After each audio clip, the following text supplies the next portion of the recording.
Et aujourd'hui, Jérémy Meet Japan est au Midori Matsuri qui se passe à Strasbourg et on va faire un petit tour des stands. En France.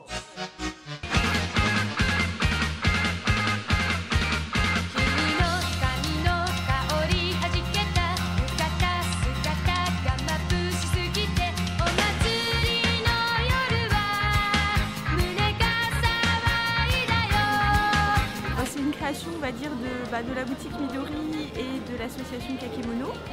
Donc on a travaillé ensemble sur un projet pour essayer de présenter la culture japonaise et aussi, on va dire, l'esprit Matsuri du Japon. Et la carte Alors le concept de la Matsuri, c'est donc ça ressemble un petit peu à une kermesse. Donc, vous avez plein de petits jeux différents qui permettent de gagner des lots différents et on a pris vraiment des petits jeux qui sont traditionnels des Matsuri au Japon. Donc on a par exemple le bilboquet version japonaise, donc ça ressemble un petit peu à un marteau.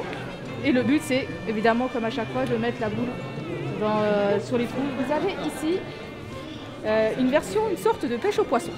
Donc c'est un peu comme chez nous la petite pêche avec les canards, sauf que c'est des petites louches en papier.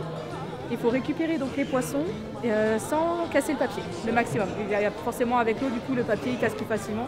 Et le but, c'est de récupérer le maximum de poissons. Donc à côté, c'est le même principe, mais avec des petits sushis. Donc, ça ressemble un petit peu, mais c'est des petits sushis qui flottent.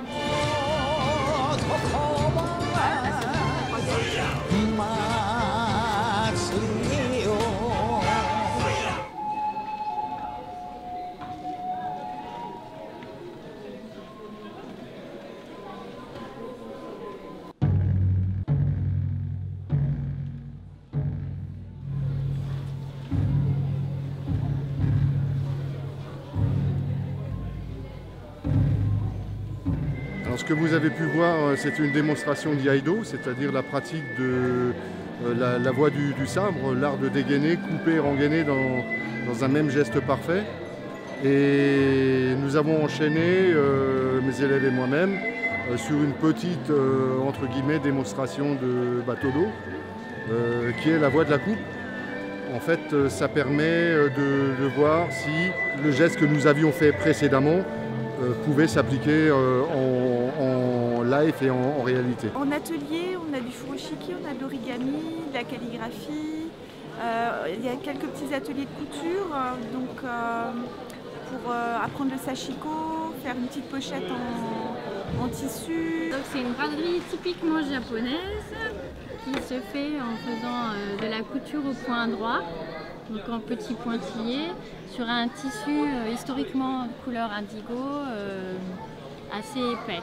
Elle servait pour l'histoire à rapiécer des vieilles vestes d'hiver, des vieilles vestes de kimono. Le gauche vient par derrière. Peut-être c'est un peu mettre comme ça. Tableau la gauche, Oui. comme ça. Et attraper, là, voilà. Oui, bah, je suis en train de faire un furoshiki qui est l'art d'emballer des choses avec du tissu. Et donc là, on apprend déjà à faire le nœud de base de façon à ce qu'il se défasse bien par avant. On a du soloban. Et après, on commence la dessin. Déjà, mettez un sur votre chemin. Donc, vidéo est limitée 1, c'est ça? Oui. 1, oui. Ça fait 10. Et encore un. 11, voilà. Voilà. Donc ça fait. On a une partie traditionnelle divisée en espaces thématiques sur le thème du papier, du tissu, la partie spirituelle, enfin.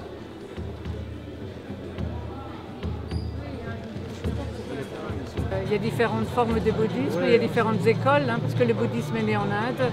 Et ensuite, il s'est propagé un peu en Asie, au Tibet, au Sri Lanka, un peu partout. Et il a pris des couleurs différentes dans les pays qu'il a traversés. Le bouddhisme Zen Soto, qui était introduit au Japon par Maître Dogen il y a 700 ans et qui est pratiqué maintenant en Occident et en France depuis à peu près 45 ans. Là, je suis allée passer 3 mois dans un monastère au Japon. C'est moi qui ai rapporté donc ces photos. Voilà. Shinto, c'est toujours présent avec la nature. Comme il y a beaucoup de des temples shinto au Japon, mais pour nous, le dieu n'est pas unique, seul. Il y en a beaucoup. Et donc, s'il y a des jolis paysages comme ça, un peu endroit mystère, je pense qu'il y a des dieux. Et donc, on fait des temples. Voilà, différentes choses à voir, à chaque fois avec des expositions, des personnes qui sont là pour parler des sujets, des conférences, des démonstrations, voilà, plein de choses. Concert de taiko, danse buto actuellement.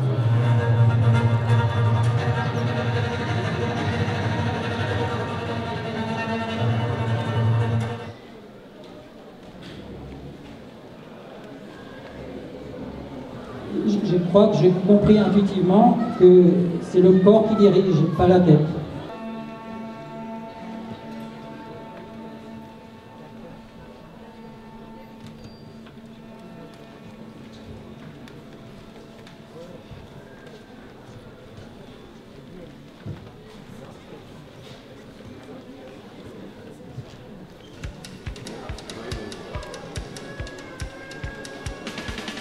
Notre association, c'est une association de bonsaï.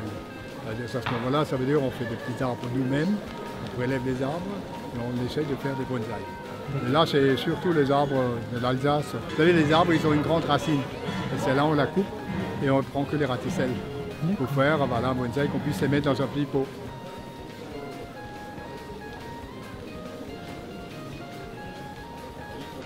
Quelquefois, vous entendez qu'on vous dit qu'il y a des graines de bonsaï, ça n'existe pas. Hein, c'est chaque fois un arbre et avec cet arbre-là, on fait un bonsaï. Nos amis d'Isseki Nicho, comment ça se passe Midori Matsuri? Bah ça se passe bien, on a eu une belle matinée et là on a eu pas mal de gens intéressés qui découvrent les livres, qui regardent l'expo, donc ça se passe bien. On discute Japon, il y a énormément de parcs à thème au Japon, étant donné qu'ils ont peu de jours de vacances, ils font des villages allemands, des villages russes, des villages chinois, des villages néo-zélandais. Et souvent, ça a peu de succès. Donc au final, ça coule très vite et ça se retrouve en ligne.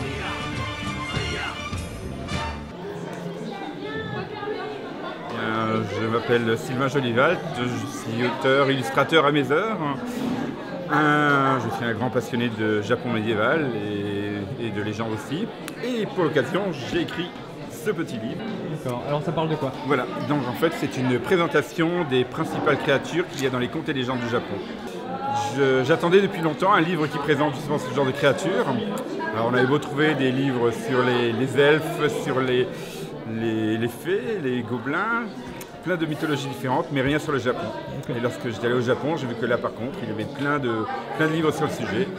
Et donc je suis revenu en France avec une malle pleine de livres. Et donc j'ai fait une grosse traduction, compilation, illustration. Et ça a donné ce merveilleux livre que j'aime bien, c'est Léonie. Voilà, c'est une espèce de gros ogre. En fait, c'est à mi-chemin entre l'ogre qui habite dans la montagne et le geôlier infernal donc, qui torture les pêcheurs dans les enfers. Hein. Voilà. Et, alors à différence du diable qui est malin dans les contes occidentaux, au Japon c'est plutôt une brute épaisse qu'on peut facilement duper.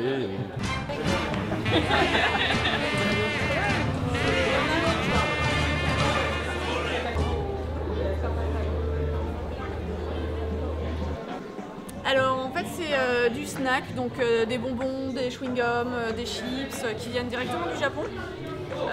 Il y a un peu de tout, il y a des trucs bizarroïdes et il y a des trucs bons. C'est un peu au petit bonheur la chance. Alors moi ce que je préfère c'est ça s'appelle des yokan. C'est une espèce de pâte d'haricots rouges. On en trouve un petit peu partout, mais ça c'est vraiment ce que je préfère. C'est un peu, on va dire c'est un petit peu original, mais ça va. On va dire ça c'est de la viande de bœuf séchée et ça n'a pas le goût de bœuf, ça a plutôt le goût de poisson. Il y en a qui aiment beaucoup et d'autres moins.